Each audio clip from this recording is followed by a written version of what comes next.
ઉત્તરાયણ પહેલા અમદાવાદ ગ્રામ્ય પોલીસના ઓપરેશન દોરી અંતર્ગત દાદરના નગર હવેલીના કારખાનામાં ચાઇનીઝ દોરી બનાવવાના મોટા રેકેટનો પર્દાફાશ થયો છે। 2.34 કરોડની પ્રતિબંધિત દોરી મશીનરી સહિતનો મુદ્દામાલ જપ્ત કરી એક ફેક્ટરી સીલ કરી છે અને 15થી વધુ આરોપીઓ સામે કાર્યવાહી હાથ ધરી છે।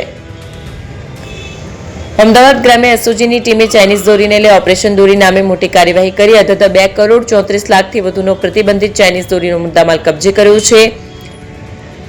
તાજેતરમાં અમદાવાદના સાણંદના એક ફાર્મમાં ચાઇનીઝ દોરીના વેચાણનું મોટું કૌભાંડ પકડાયું હતું, જે બાદ આ કેસના તાર છેક દક્ષિણ ગુજરાતમાં દાદરા નગર હવેલી સાથે જોડાયેલા જણાતા પોલીસે ત્યાં કાર્યવાહી કરી આ ચાઇનીઝ દોરી બનાવતું કારખાનું સીલ કરી દીધું છે।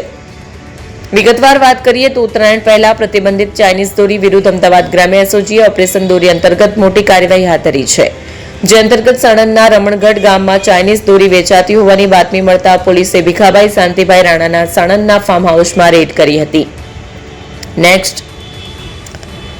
ડાંગ જિલ્લાના જોવાલાયક સ્થળોએ ખાસ તો નદી, તળાવ, ધોધ અને ચેકડેમ જેવા સ્થળોએ પાણીમાં પ્રવેશવાની પ્રવૃત્તિ ઉપર પ્રતિબંધ મુકાયો છે। પ્રવાસન સ્થળ ડાંગમાં જળાશયોમાં પ્રવેશવા સહિતની તમામ પ્રવૃત્તિઓ પર પ્રતિબંધ મૂકવા અંગે કરાયું છે।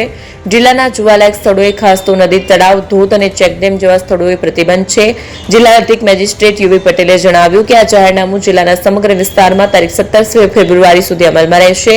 આ જાહેરનામાનો ભંગ કે ઉલ્લંઘન કરનાર ભારતીય ન્યાય સંહિતા 2023ની કલમ 233 હેઠળ શિક્ષાને પાત્ર થશે।